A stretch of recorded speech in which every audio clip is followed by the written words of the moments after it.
Hi everyone, I'm Dr. Funke Afolabi Brown, and I'm going to be talking today about one of the most common topics that I get asked, and that is around shift work and shift work sleep and how to optimize sleep if you're a shift worker.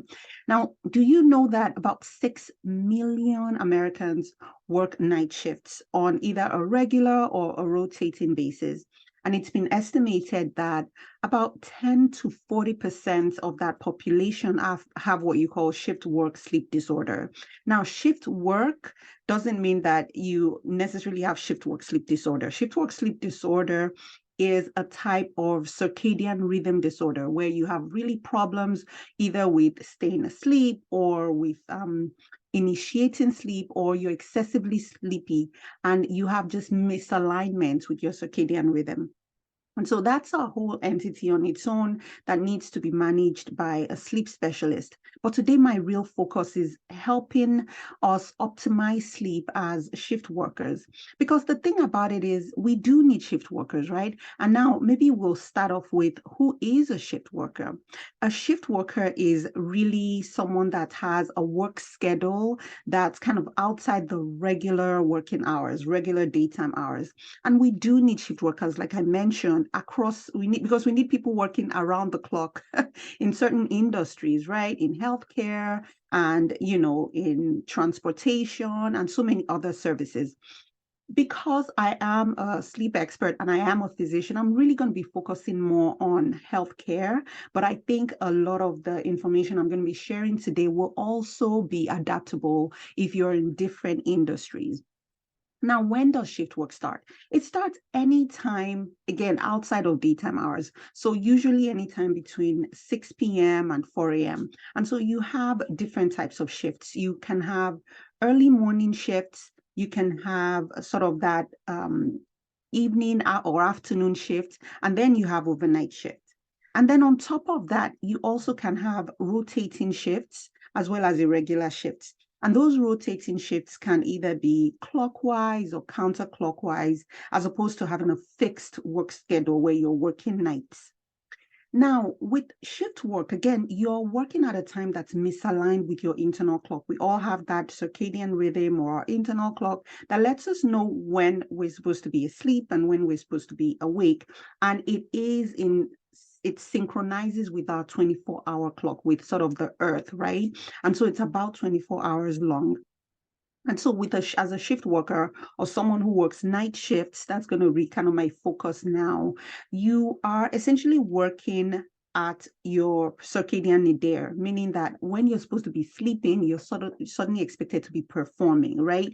And then during the day, when you're supposed to be alert and awake, you're expected to be sleeping. So you can imagine that that does have impact.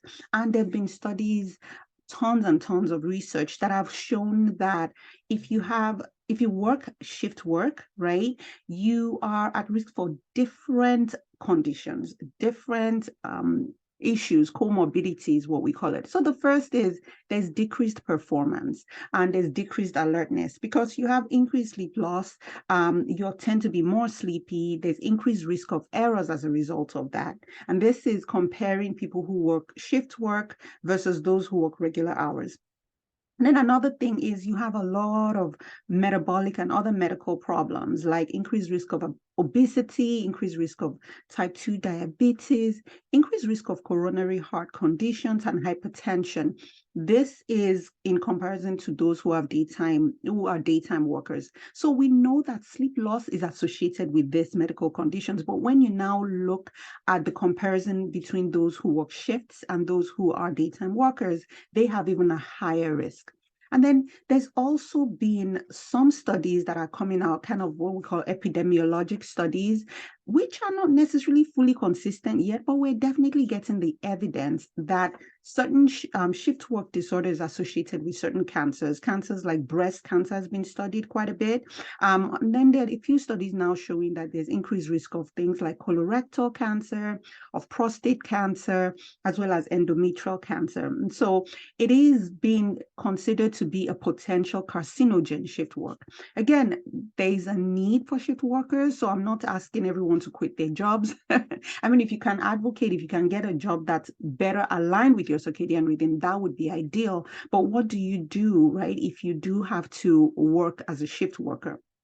One other piece that has definitely negative impact with shift work is increased risk of mental health issues. So there's increased stress with those who work shifts. There's increased mood disorders like anxiety and depression, and overall dissatisfaction with quality of life when it comes to family and other life relationships. Some people have to work shifts, right? Either because that's just the option when it comes to managing family, especially if you're a mom. It may be that you have young kids, and so that's just what works. And sometimes it may be based on, financial constraints and things like that. So there are various reasons why people tend to work shifts. And then the other piece is, of course, we have those in training, right? Physicians, not just those in training, but also physicians who are nocturnists and work night shifts. They kind of are, they work in the hospital and they tend to work more at night. So that's another group of people who tend to have this kind of lifestyle. Now, what can we do? Let's go into the sweet stuff. What can we do to optimize our sleep when we're working shifts? I would say there are three sort of stages. There's kind of like the pre-shift strategies. There is the sort of intra-shift. So during the shift, what can you do? And then there's the post-shift strategy. And so when it comes to the pre-shift strategies, the best thing you can do is to take what you call a pre-shift nap. So say about 1 to 2 hours before the start of your shift. I think you should do that because those naps tend to be very helpful when it comes to promoting alertness, right? Because you're going to go into the night where you're supposed to be awake, right? And naps have been shown to optimize performance as well. So taking a nap is one. Another thing you can do before the shift is really exposing yourself to bright light as soon as you wake up from that nap, really getting that stimulating effect. And that's earlier in your shift as well.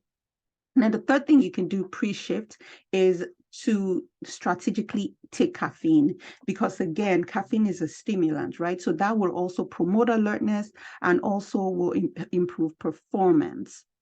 Now, when it comes to the actual shift, so now you're at work, how do you make sure that you're optimizing your alertness? Right now, we need you to be awake when everybody else is asleep, when your body is saying it's bedtime, right? So now you have the caffeine on board. Light exposure early in the shift is really important, again, for that stimulation. If it is possible, depending on the length of your shift, right? One thing I recommend is to see if there's a way you can take about a 20-minute or 20 to 40-minute nap.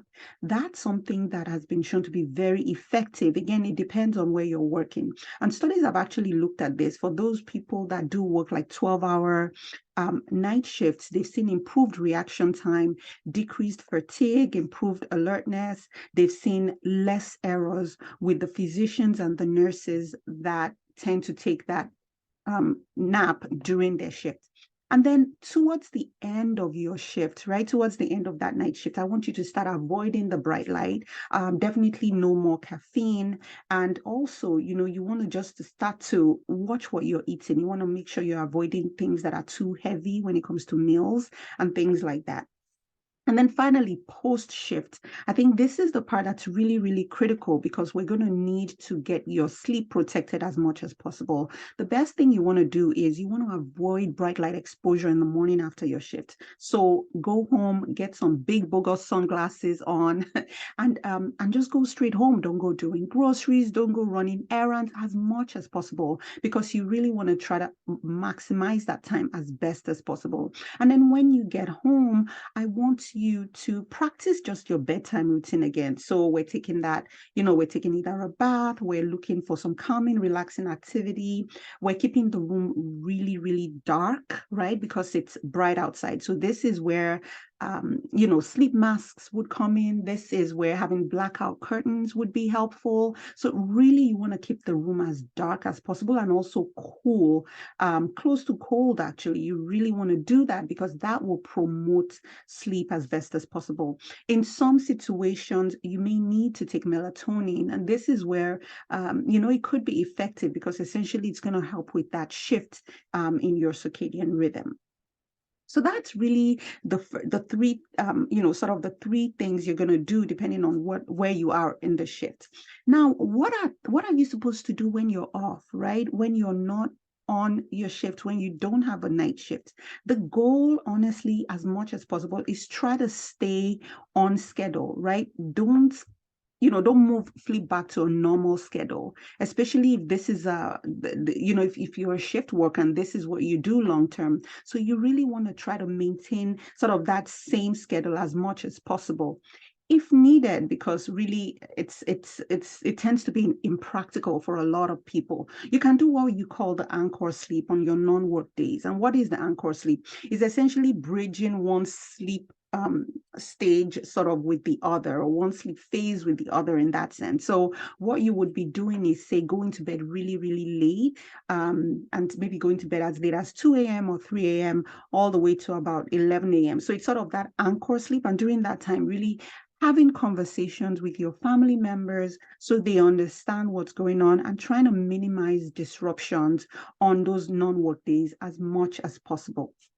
Another thing, just really off the bat, that can help, but not necessarily shift your circadian rhythm. We don't really have the research to support it, is exercise, right? Because exercise will definitely help reduce disease risk. And remember, with shift work, you are at risk for those medical conditions, hypertension, diabetes, obesity, and things like that. So really, exercise will help with that. You want to make sure that you are exercising about 5 days a week as much as possible, moderate intensity exercise.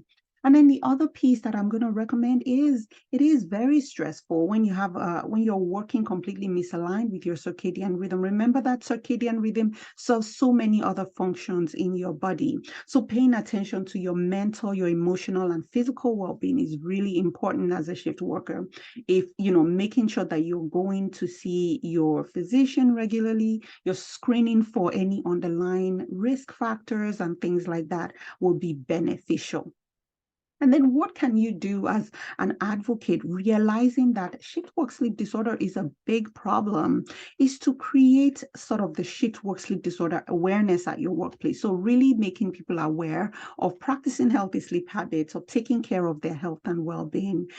If it's possible, to advocate for decreasing the length or the duration of the shifts instead of 12 hours to about 10 hours, because people have seen and studies have shown that the longer your shift, the higher the risk of errors, right? So decreasing the total length of the shifts to about 10 hours is helpful. And then another thing is, if you do work a rotating shift, working more towards a clockwise progression of your rotating shift. And the reason why that is recommended is because we do have a circadian rhythm that I remember I said the circadian period is about 24 hours, but it tends to be slightly longer than 24 hours. And so having a rotating, a clockwise rotation for your shifts is actually easier on the body than a counterclockwise rotation. So whoever is making your schedule, just kind of advocate for yourself and advocate for your colleagues as well, that a clockwise rotation is better. And then one thing that people have talked about and has actually been approved for shift work sleep disorder is modafinil. So some of this kind of wakefulness promoting agents is really recommended actually at this point. But if you do have concerns, you have shift work sleep disorder, that's really where you do want to speak with your physician. You want to speak with a sleep specialist to see if that would be something that's beneficial for you.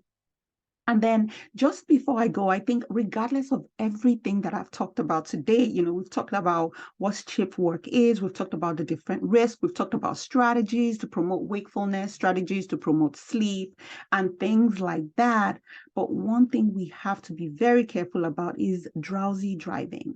Because when you are driving sleepy, when you're driving home after a shift and you're impaired and sleep deprived, there's a high risk of getting into an accident, and we need you alive. We need to make you to make it home in time and make it home safe, and also to be able to return to work if possible. So drowsy driving is something that you have to be very conscious about. If you feel that you're too sleepy to go home, then that might be time to take maybe a short nap, maybe get a taxi or Uber or things like that, because we want you, again, to get home safe. We want you to stay alive, right?